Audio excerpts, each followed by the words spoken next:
Hello, welcome to ASL Week 1 Weekly Recap with me, TCP, and we're bringing it back.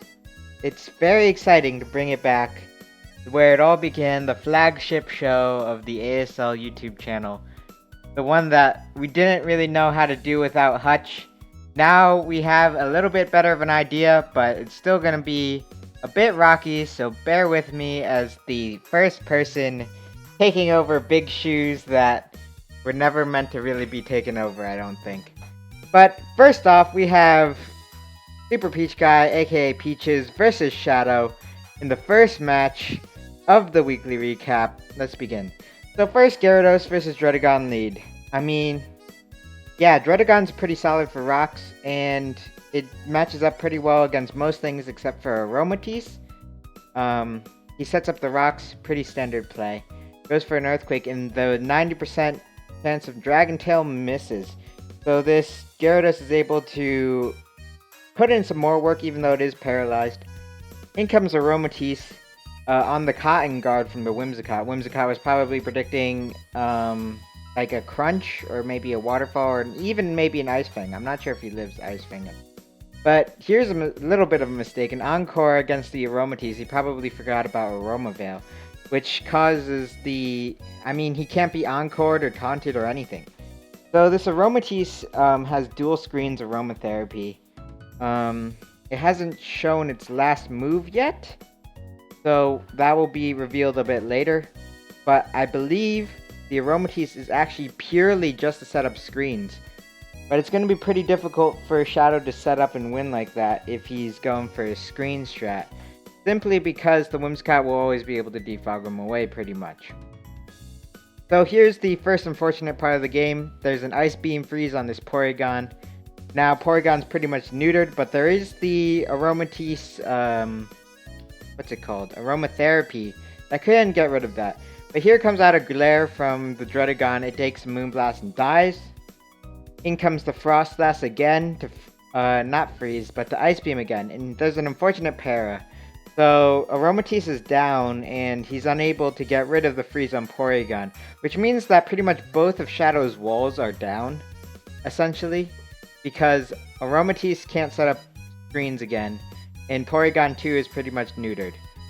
But in comes the Arbok on Moonblast. This is actually a weird play.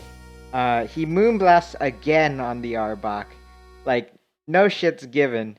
He's just like, hey, I see you there. I'm gonna just attack you, even though I'm 4 times weak. Anyways, he tries to go for the Encore on the Toxic, but he switches into Porygon 2, which is pretty good. But the Peach is gonna abuse the Porygon 2's freeze again, go into Gallade this time, and it's pretty much a free kill because nothing really wants to take a hit. So Ice Punch takes down the Arbok. Arbok didn't do much this game, but it's still nice. Gyarados doesn't Mega Evolve. This is supposed to be a Mega Gyarados. It decides to just straight up Dragon Dance, predicting the close combat probably. But a Shadow Sneak is still enough to take it out at that range. In comes the Swallow, and to counteract that, in comes the Muck. Now Muck does not take that at all decently at all. So Swallow is able to get a free kill on the Muck pretty much. In comes the Frostlass, and it's finally revealed to be Scarfed as it takes down the Swallow. And here comes the Zeraora, taking the Ice Beam, not getting frozen this time, going for the sub and setting up a Lychee Berry, which kind of has some implications that he's trying to get a late game sweep with this, try to clutch out a win. And he's able to do so a bit better by going for the Acrobatics on the Whimsicott, even though ideally what happens there is the Whimsicott goes for Encore, because if he's Encored into Knockoff even at +1 isn't going to do too much to Whimsicott, and it's doable. But I guess he just didn't expect the Acrobatics, and it didn't really matter in the end, because Peach did win with the Shadow Sneak to take out the Zeraora, and the Close Combat to take down the Frozen Porygon 2. Moving on to the next battle. There we go. We're moved on. We have Bash versus Texas. Now, this is Texas's first game in the regular season versus Bash, who's a solid coach from last season. Bash is gonna win this 3-0, and we're gonna see what happens. So in comes the Electros against the Swampert. Swampert sets up rocks, not fearing the Giga Drain at all. No, Electros is running Giga Drain. No, oh, never mind. There's the Giga Drain. Taking so much damage on that Swampert. And that's actually going to be pretty nice because Swampert's a pretty good switch into a lot of things on that team, including things like Torkoal. I mean, Torkoal could have Solar Beam. So I guess he just wanted to use it for rocks. But being able to bring in Swampert on the Torkoal might be, later on in the game, might be actually really useful. But he is able to wish up to Swampert, bringing it back into this game. He goes for the Earth Power, so it's a special Swampert. And he just lets it die to the Leaf Blade. That's a bit questionable, considering he had Quillfish right there. But maybe he's planning on saving that for something else. He goes for the Flame Charge, actually, on the Victory Bell. And he's actually a physical, what's this thing called? Dippin' Dots? Party Rock? Blacephalon. Yeah, that's the name of it. Anyway, so Blacephalon is going to go down. It can't really do much to Mimikyu. Mimikyu Shadow Sneaks and gets rid of it without even breaking its, disguise. So, in comes the Megaladios. Megaladios is looking like it can do work. Nothing really wants to swap into this. So, really, Texas's only solution to dealing with it is actually just dealing with it offensively. Which is an interesting thought process. But the Torkoal goes down. It's not really too useful against the Tapu Koko or the Mega Aerodactyl at the range it was at. In comes the Electros to it's probably actually Assault Vest to deal with Koko a bit better. Unless I missed a move earlier, but the fact that it has Giga Drain and what's it called? Never mind. It doesn't seem to have an electric type move because I think he would have gone for an electric type move on the Quillfish, or he's saving it for the Tapu Koko a bit later. The Quillfish goes for a Destiny Bond, so that means that the Latios can't go for an attack. And then it goes for a Toxic. This set is kind of weird. It's sub Destiny Bond Toxic. That's kind of a strange set. But I don't know. I don't know what the idea behind that set is. Maybe Texas will tell me a bit later. But Texas tries to go for one last hope with Tapu Koko to potentially finish off the game, but the Mimikyu Disguise is still up. The Tapu Koko probably couldn't finish it right there. A Melodic in the back probably cleaned it up, even if he did get I would assume a roll to take down that Megaladios. So Bash has pretty much secured this game in the bag. I mean, there's no way Melodic is dying unless to a crit. And the crit doesn't happen. The Disguise is still up. There's still a Shadow Sneak in the back. Yeah, it's over. Bash wins 3-0. Also, something I forgot to mention. We are bringing back the weekly heroes. I don't know why I forgot about it. I've just spent the last 30 minutes making the weekly heroes and putting it on the layout. So, and figuring out the document and everything. So, yeah, our first weekly hero is actually from Mega Glade. If you don't remember what weekly heroes are, I guess I'll explain to it now, in the middle of the video. So what a weekly hero is essentially it's given to Pokemon that got 3-0s or better. So 3 kills and 0 deaths. Things that would qualify for it is if there's not a lot of weekly heroes in a week, then maybe a 3-1 will count. If there's a lot of weekly heroes in the week, then 3-0s probably won't count. If there's a Mon that gets a lot of kills in a bunch of weeks, it won't be featured as a weekly hero multiple times. But we don't need to worry about that week 1 because it's the first time these Mons are seeing play. And speaking of weekly heroes, our second weekly hero is here with the Mega Beedrill who gets 3 kills against Malone. Let's start this battle. So first off, it's a Magneton versus a Galvantula. Magneton's a bit more favored because it's able to slow Volt Switch if it wants to. Assuming that it's not Scarf, and that the Galvantula is also not Scarf. But in comes the Hitmontop onto the Licky Licky. It's really the only thing that can deal with the Licky Licky. And he makes a nice double to get into Azelf, knowing that Licky Licky is probably not staying in on the Hitmontop. But Hitmontop comes in again. It seems like it's going to be a weird stalemate if he tries to go for doubles over and over again. So what Malone decides to do is he decides to predict maybe another switch out into Azelf or maybe into Mega B. Decides to just stick it out with the Licky Licky, knowing that he could take one hit from this close combat and chip him down. Because if he chips down the Hitmontop, then there's no hazard removal on Ian's side, and he can potentially hazard stack with that Ferrothorn. Anyways, in comes the Galvantula, the Volt Switch is out on the Magneton. Magneton eats it up pretty well. In comes the Jirachi actually, and it's slower than the Magneton, which is to be expected because it's a Jirachi. He goes for the Draco Meteor, doing a pretty good amount to this Jellicent, but not enough to 2-hit KO, so the Jellicent is able to just recover right back up. It's really in kind of like a stalemate-y position, because both teams are just trying to get that first kill that maybe can turn the game around.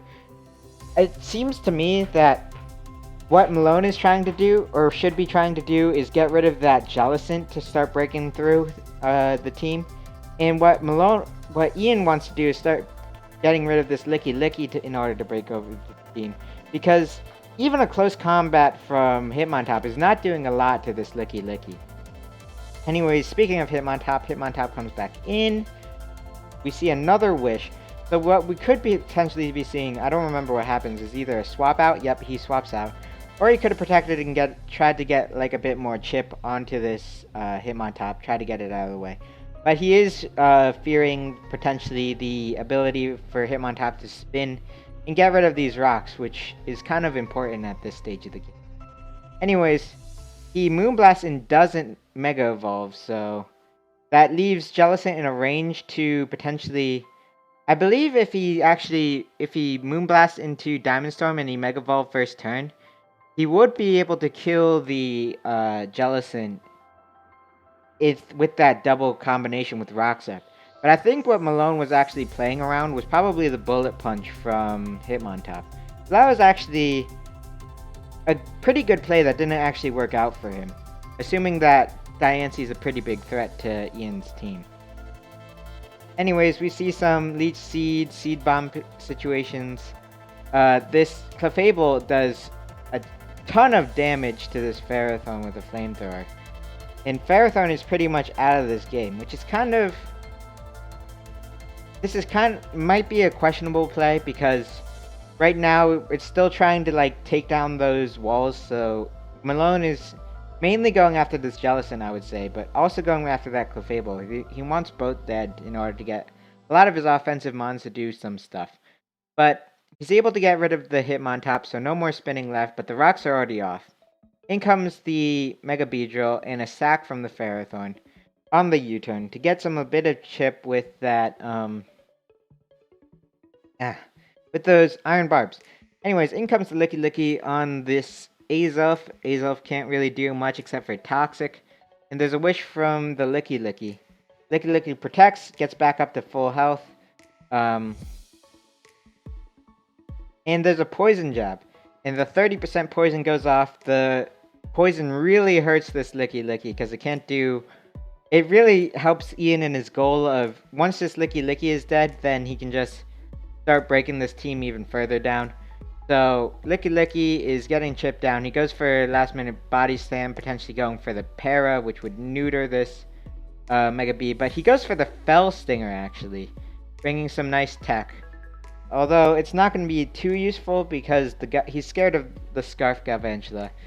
And he goes hard back into his Magneton. In comes the Jirachi, taking nothing from that Volt Switch. But it can't really do much to this Jellicent. It goes for a Hidden Power, probably a Hidden Power Ground? But yeah, Sludge Wave is doing nothing. Draco, we saw, only does around like 60%. So Ian is in a good position to live any hit. And he's also faster, so he can recover anytime. In comes the Keldeo, actually, which is kind of interesting, considering that Jellicent is like a hard counter to Keldeo. He goes for the SD. So it seems like Malone's trying to go for a last-ditch effort. Potentially try to sweep with Keldeo. Going for another SD. He goes for the Z move. Z Acid Downpour. But that only does 48%. So it's not going to do nearly enough that Malone needs to take down this Jellicent. And he goes for another SD. Probably... I don't know why. I don't know what he's going for there. But Keldeo goes down. It's looking like either... I mean, there's the Scarf Galvantula, so Mega B can't win right now. But it's looking pretty good for Ian because his Jellicent is still alive. It's chipped down to the point where it's going to die now to another Galvantula attack. But Clefable is still at full health pretty much. The Thunder misses, which is unfortunate because I think it's a 91% chance to hit with Tinted Lens. But in comes the Diancie. Gets that last bit of chip to make it a 4-0 and instead of a 3-0. Instead of a 5-0. And Beedrill gets his last kill. Getting that weekly hero 3-kill status. Moving on to the next battle. To our 4th battle. Yep. It's me versus Cody, and I get destroyed by Cody. And we'll see how. So first off, it's me sending out Jirachi versus Salazzle. Salazzle turn 1 Fire Blast kills the Jirachi. This is a battle that I'm a bit sad about because I felt like... I lost really badly. And it really all started with that Jirachi dying turn 1. But anyways, I go for the body slam on this Steelix. Steelix is in a great position right now. Just set up some rocks. In comes the Blastoise to probably get rid of my own rocks. And it's really in a situation, even now, where I can't really do much to Cody. And he can really do whatever he wants. So I go for the body slam, get a para, go for a wish. I potentially can just stay in, not really worry about any of his attacks because I don't think he can do much to me outside of Toxic Me. And we're in a bit of a situation where I'm threatening things that come in with it being parried. In comes the Seismitoad on the Steelix. Now I'm threatening the Steelix out. But it won't really do much because Blastoise can really switch in every single time. I go for a Scald Burn. I don't get it. And the Hidden Power Grass is revealed on this Blastoise. I go for another Scald Burn. I also don't get it. So, he has this... I'm in a really bad position because my Seismitoad is weakened. Now my Florges is weakened. Everything is essentially weakened, and it's... As you can see, it's all going to go downhill from here because I have no chance of bringing this game back. Really, Cody has the momentum, and there's almost no way I'm going to be able to bring it back. But in comes the Archeops on my Mega Kangaskhan. I go for the Protect, scouting for the Z move, but he scouts for the Protect with a substitute. And then he Z moves, getting rid of my Kangaskhan and my last hopes of winning this game. Right there. I go for into the Rotom, I Volt Switch to get rid of that sub, because the sub has to go. He goes for a knockoff on my Florges, gets rid of my Grassy Seed. I go for the Synthesis, predicting knockoff to not be able to kill me, and hoping that his flying type move is Fly. I finally get rid of the rocks, but it's not really going to do much because Steelix can just set him right back up again. And... he goes for the Gyro Ball, it does a lot of damage because he is paralyzed. And I go into the Rotom Heat. I go for the trick him the Scarf, as he's also paralyzed.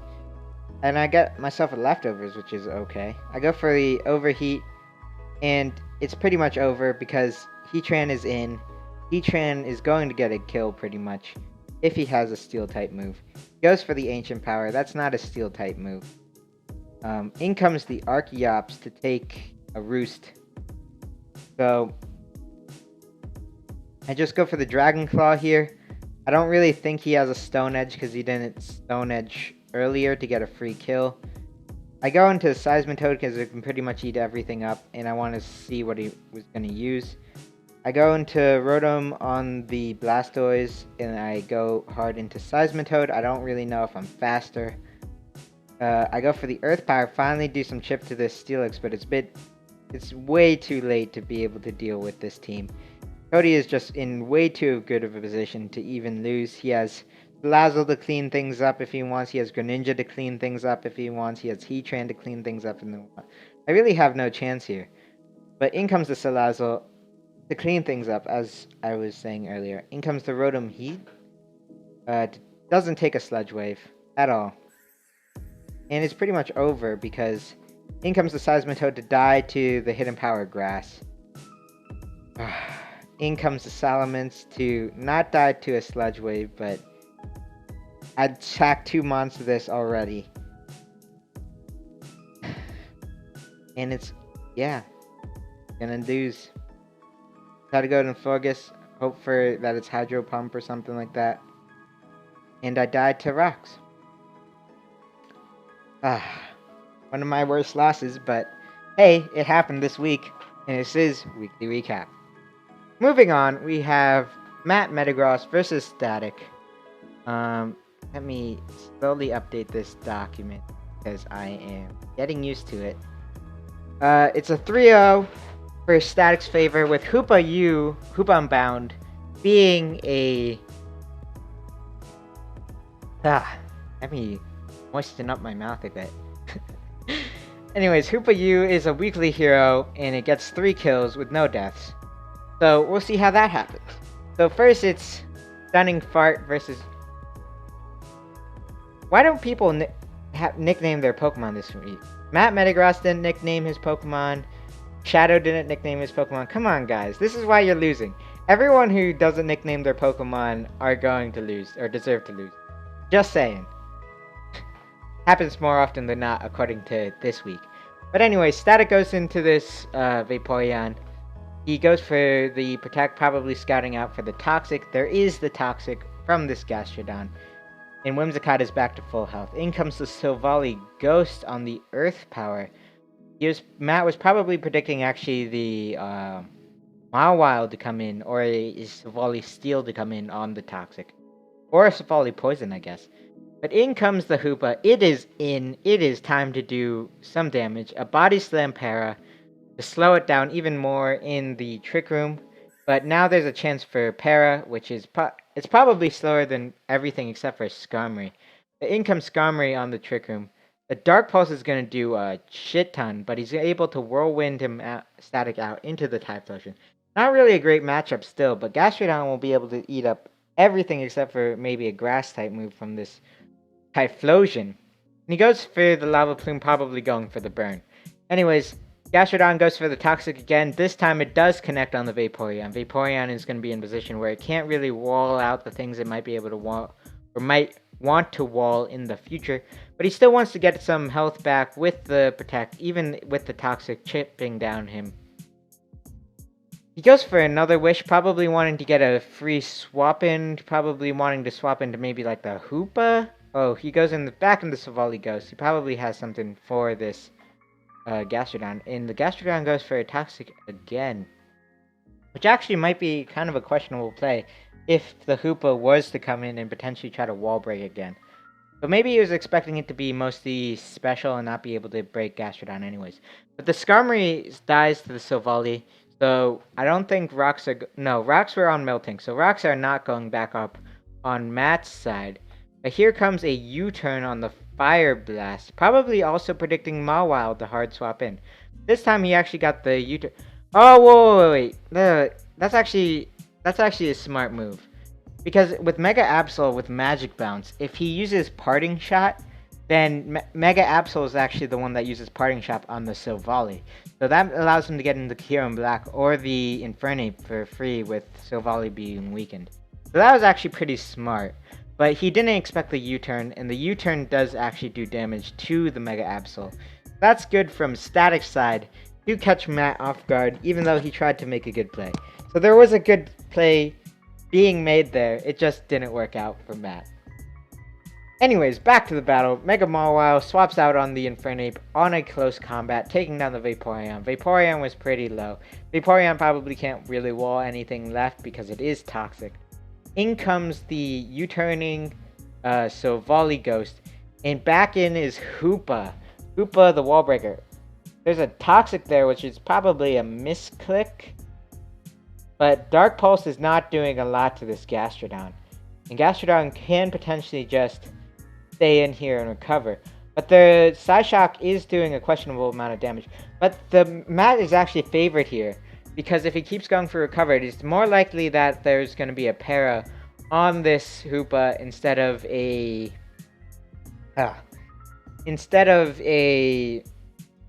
what's it called?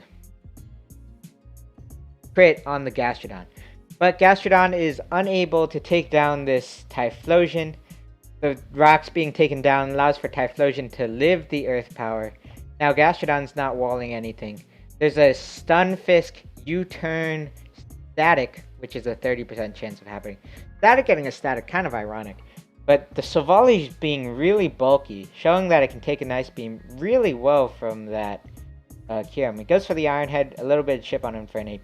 But Infernape is now slower than Typhlosion pretty much no matter what. Static tries to make a double? Not really sure the reasoning behind that. But there's another Toxic into a Paralyzed Mon once again. Probably predicting the Kyurem. He goes for the Earthquake finally, does a little bit of chip. And Kyurem is in, able to take out the Stunfisk. And it's actually looking pretty close. In comes the Hoopa, is able to take that Ice Beam really nicely. I think it might be a Scarf Kyurem, because if he went for a physical attack, Hoopa's special defense is actually, like, godlike. And if he goes for an Ice Beam there, he actually has a chance to kill the Hoopa on the para, and maybe put in some work with a Scarf Kyurem doing something. But it doesn't work out that way. Hoopa is able to take down the Infernape and the Kyurem Black, bringing it to a 3-0. 3 kills for Hoopa's favor. And yeah, Static wins over Matt Metagross.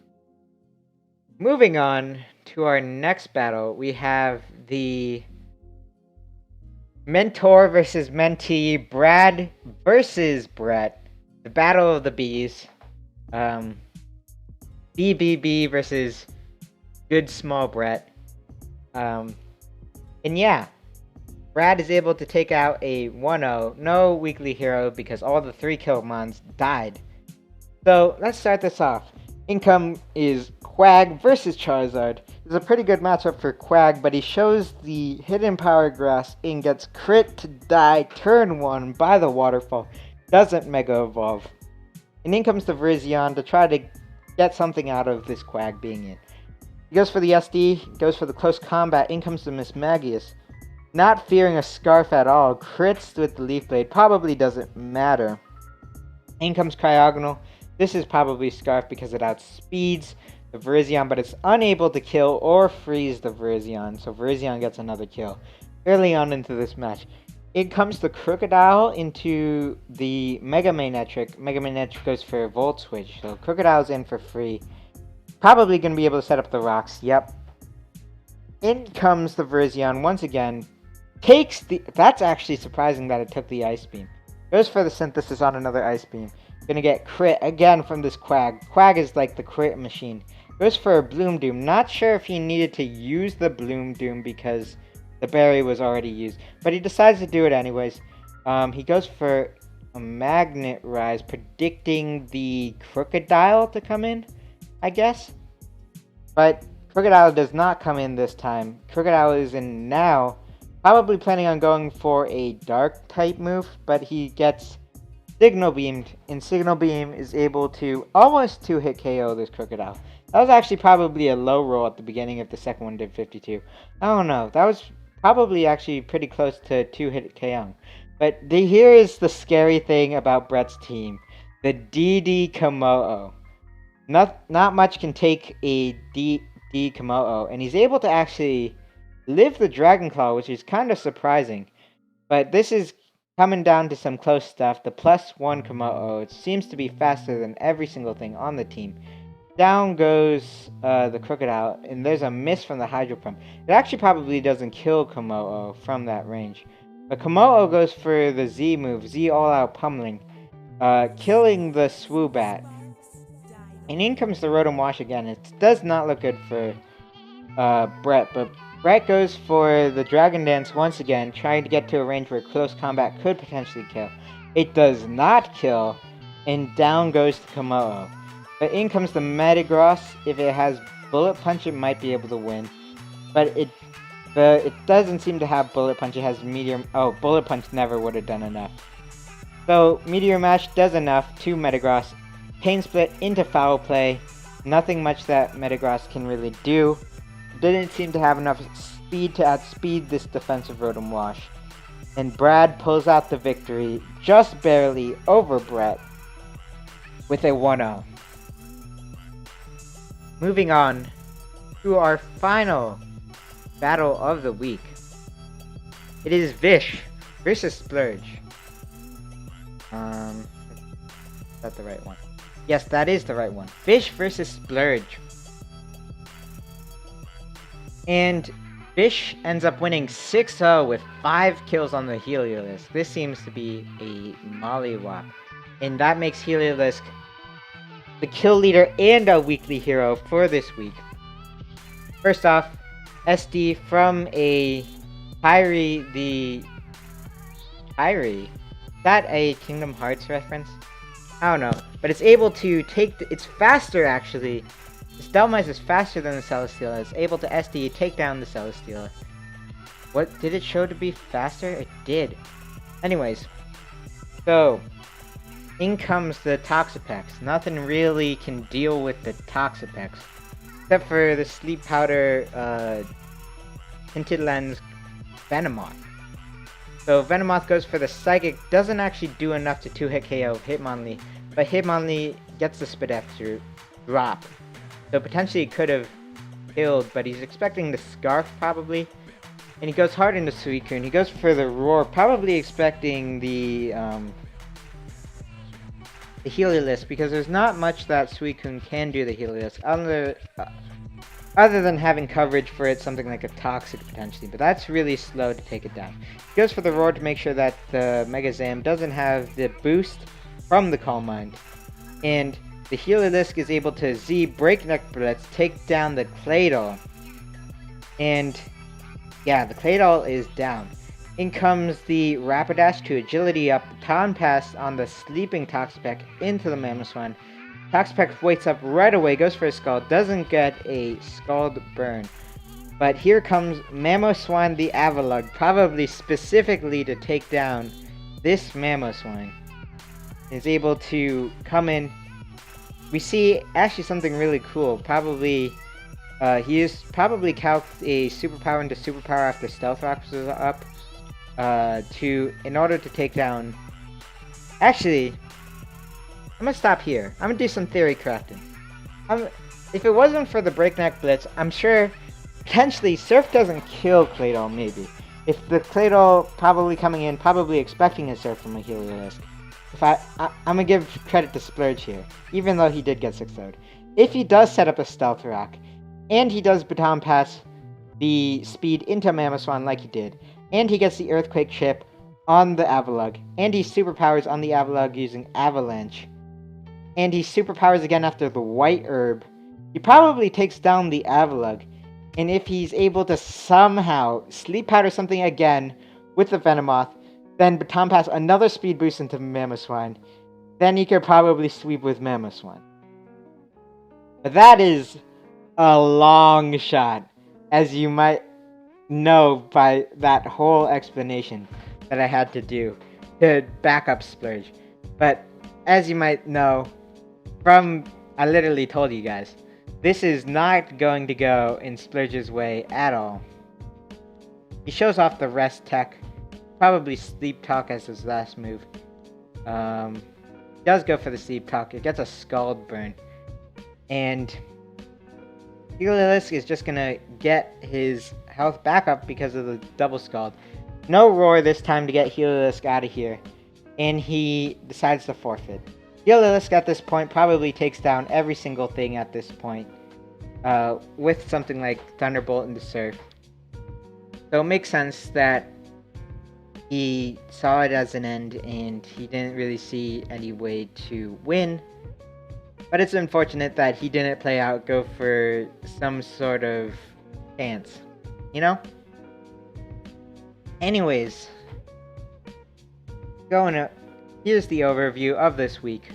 2-0, 3-0, 4-0, 5-0, 3-0, 1-0, 6-0. That's the final recap of this week. Week 1 weekly recap with me, TCP. I believe week 2 will be done by Malone. We're going to be doing some talking this week because this is something that we're new to, so we need to spread our tips and tricks to each other while it's going on. So maybe Malone will be a lot better at working out this layout than I am. But that's been everything from this week with weekly recap. Next video that should be up is the Eliminator game with me, TCP, again. And after that should be power rankings. Next week there should be another weekly recap by Malone. Another Eliminator game with me, TCP. Another power rankings video with Brett and Bash. And an interview with